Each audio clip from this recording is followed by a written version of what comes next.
the robotic human, and the soul of mankind. Shalom, everybody. Hello, everybody. This is Dave from Universal Truth of Mankind. You can find us on www.utom.org. There you'll find contact information as well as links to both YouTube and to Rumble. Also, the website is always displaying the latest video. So if you're not sure where we're at, just go there. This is video 31. All right, I chose the words very specifically,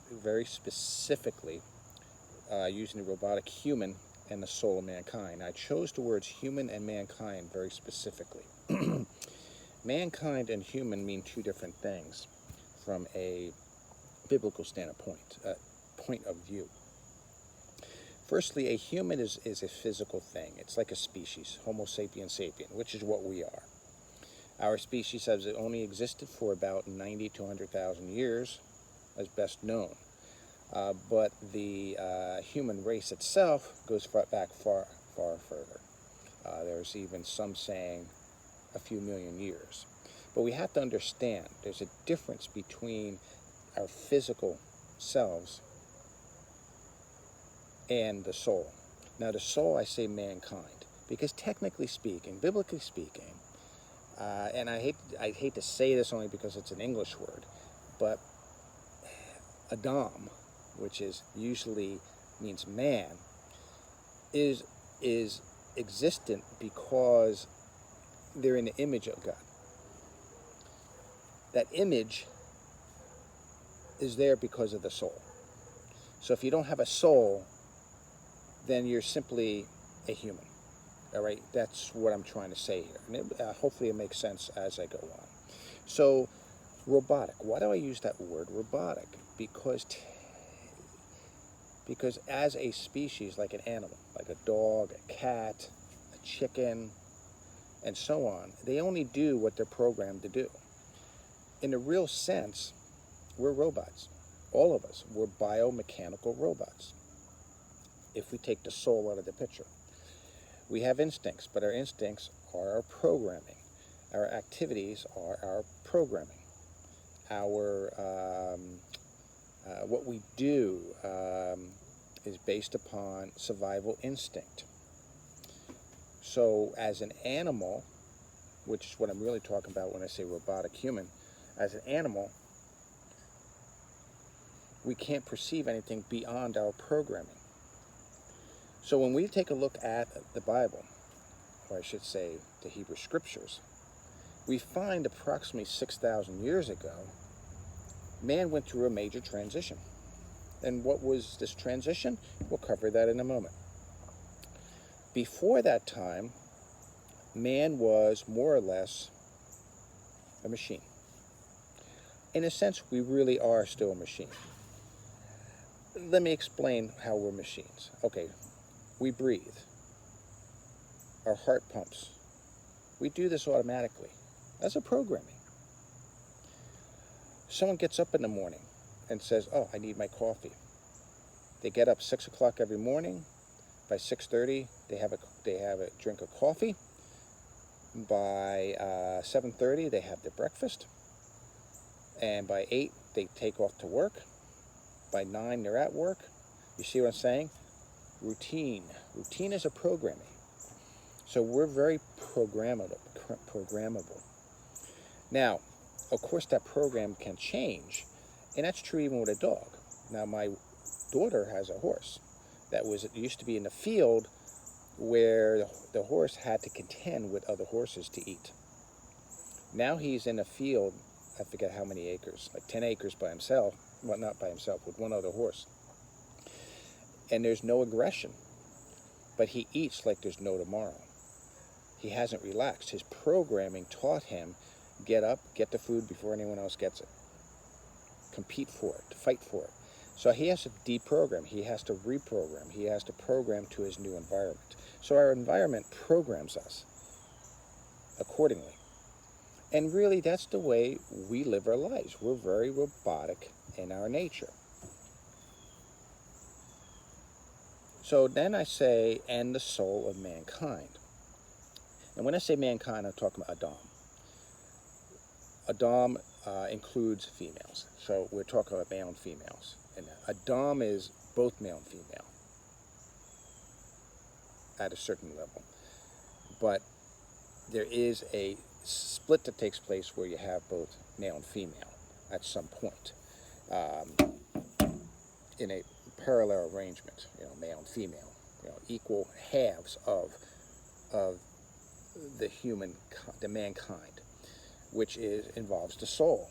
So what we see in chapters 1, 2, and 3 is the descent, especially in chapter 2, and particularly in chapter 3, the descent of the soul to mankind. We were not created with it immediately. That took time. First, we were created as a robotic human. Now, this may seem strange to you, but think this out. Before 6,000 years ago, there were really no civilizations. We do talk that there may have been ancient civilizations, but the question is, were they human? Just saying, were they human? Because some of them are a little confusing. I won't get into that at all. Hold on one second. Got a motorcycle racing.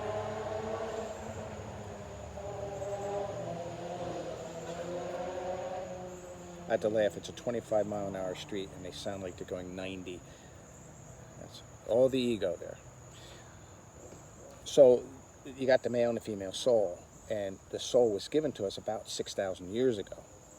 That's when Adam was split into male and female. Adam was split into male and female. And then at the end, we were given a soul. So the soul took time to come down to mankind. We didn't have it instantaneously. So we were operating according to an instinct.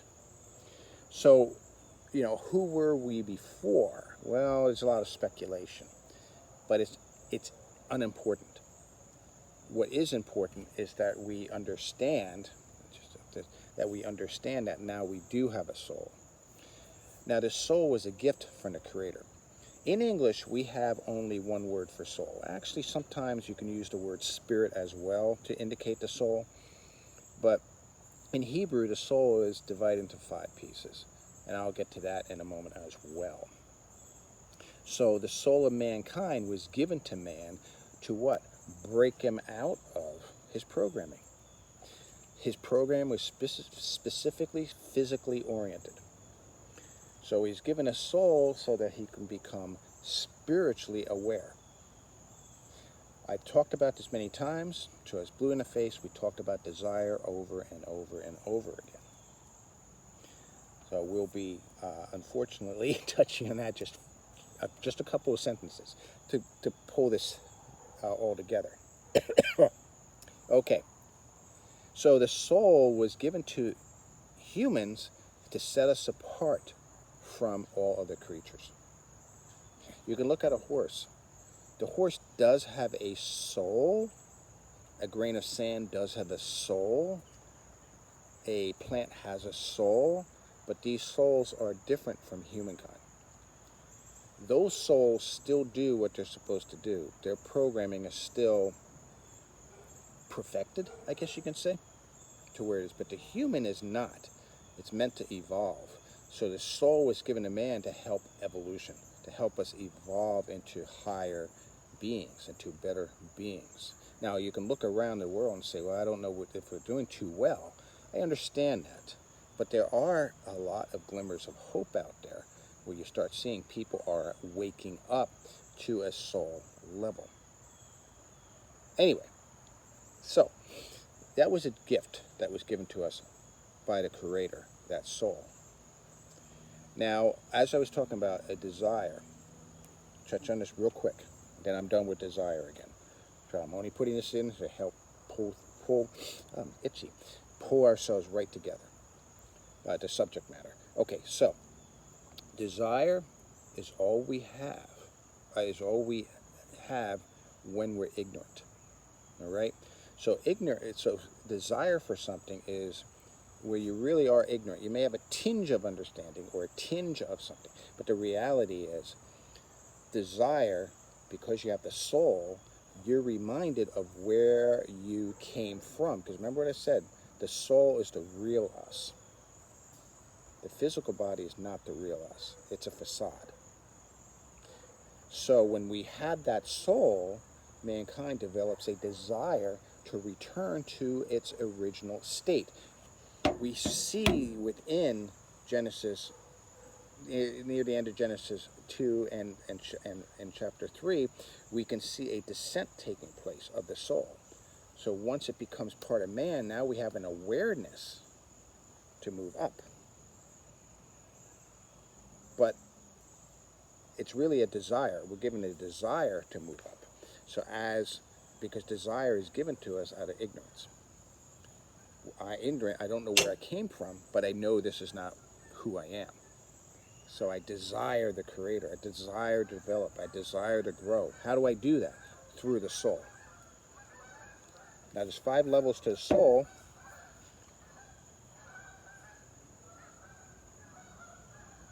And the soul brings us knowledge. Now why is knowledge important? Because there's a concept called amuna. Amuna is faith in English, but it really means trust. Trust is developed over time through a relationship. So we desire the Creator, and we develop amuna, a trust in the Creator, which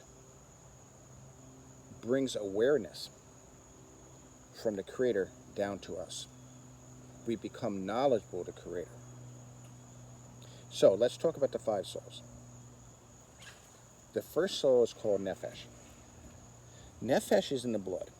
It's what keeps us alive, what keeps us going. It animates our body. Without that blood, our body would be dead. That's why we are not allowed to eat blood, because blood is our life, or I should say drink blood. So it can't be in our meats. Blood cannot be part of our diet, because that is a life that is not ours. So that's the physical life that we're talking about there. Now, as I go through the soul, keep in mind, these are really continuums. So you can say Nefesh is like the beginning. And then when we get to the 5th level, or I'm starting at level 5, when we get to the 1st level, that's the end of the continuum. So we're really talking about spots in the journey. In other words, if I was to go to, let's say I go from New York to California, I would stop at certain points. I would say, okay, I'm starting in New York. I'm going to stop in Chicago. I'm going to go to Denver. Then I'm going to go down to Reno, and then I'm going to shoot over to, San Diego, California. They're stopping points, they're waypoints along the way. So you can view these levels of the soul as waypoints, because each one brings a different awareness to it. So Nefesh gives us an awareness of our own physical life. It reminds us that we are here, not there. So we gain knowledge that we are more than this. The next level is called Ruach. Ruach sometimes is translated as spirit. It's the midpoint between the mind and your body. And there's all sorts of tension in that area. That's where your emotions come from. This is the war that we go through. It's one of the wars that we go through as humans. As man. So we have a war between the mind and the body. Example.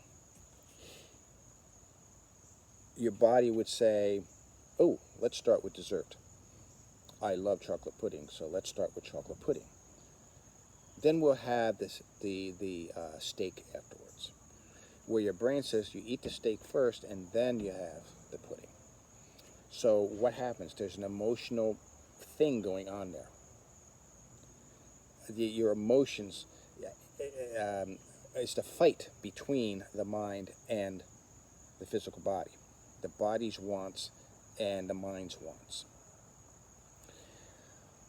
And that's our war ground, that's our battleground. You watch CNN, MSNBC, all those types of news programs, they work on emotions. Listen to the wording. They're lying to us, left and right. But we get caught up in the emotions. We don't verify the information. We just simply get caught up in those emotions and then react to the emotions. So they try to control us, to control all of the human race through emotions, because the emotions is either controlled by the mind or controlled by the body. That's a decision we have to make. If we make the decision to control our emotions with our mind, then we have a righteous emotion, like a righteous anger for something, because your mind is controlling your emotions. Now, I'm presuming that your mind is not oriented towards evil, all right? So keep that in mind as well when I say that.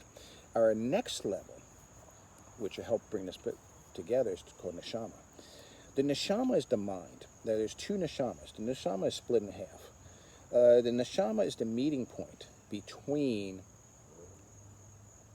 us, our physical us, and a spiritual us. So we have to make a decision through our thinking. Do we follow who we really are or who we physically are? That's the evolution that takes place between us. That's the transformation that we're looking for here.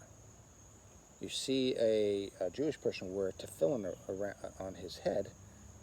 The tefillin box, one of the boxes, right here. That's your mind. That's your decision. That box, if you take a look at the tabernacle, represents the Holy of Holies. What's in the Holy of Holies? The Ark of the Covenant. What is the covenant? The 10 words. The moral standards that we are to follow. So our mind is to dwell on those things so that our actions will follow suit. Now we can choose to do that or not. So the lower brain can say, like a phone, disconnect, hang up, I don't want to hear anymore. But it's a decision on our part to accept. I think in reality, it's always there, but maybe it's just a trickle. But we're the ones, it's like a leaky faucet, but we're the ones who have to turn it on. There's always something dripping, but we have to turn it on to increase that flow and the transformation of ourselves. So we become aware of an upper realm. We become aware that there's two us. How often have we talked with each other? Not with each other, but to ourselves. So who are we talking to? The lower neshama and the upper neshama. They're speaking to each other. There's nothing wrong with thinking out loud. Even in the quietness of your thoughts, you're having a discussion between the two. That's good and that's healthy. Don't ever stop that. If you don't have a discussion, you don't learn. I know people like to debate. Debates, to me, are not discussions. Debates are people who are looking to win. But a discussion is mutually beneficial. So it's very important to keep that flow going back first. So that's the neshama. That's where the two menorahs meet. Like I gave with the illustration, actually, this illustration right here. Neshama is split. You got the upper neshama, lower neshama. All right, so the next one above that is called kaya. It's where you get kayam from, or kai, which means life. Kaya means lives. It's where we become aware of a universal soul. In other words, a collection. We become aware of others around us. We become aware that we are a composite soul. This could be a video all on its own, and it probably will be, but I'll give you some initial tidbits. You are a descendant of your parents, right? And your parents are descendants of their parents, and so on and so forth. Genetically, we are pieces of 100 generations or more, right? Our DNA carries information about who our ancestors are. So we are really a composite of all previous generations. With the soul's the same way. Think of a glass of water. Say a glass of water is your soul, or I should say the water in a glass. The kli, it's called, a cup, a glass. Think of that as you. And then pour in water. That water is the soul. Okay? That soul contains molecules. Think of each molecule as a soul. Now you take a look at a lake. You take that lake, you dump the water in, and then you real quick scoop up the water again. You're going to have some pieces of your previous soul. See, the way we think of ourselves, it's we are not just a singularity. We're not just, oh, I'm George, I'm Sarah. There'll never be another one like me. That's true in a composite sense. But the reality is, you are a composite of multiple souls. I'm not talking about schizophrenia, by the way. I'm not talking about people who have bipolar issues. It's not what I'm talking about. I'm talking about a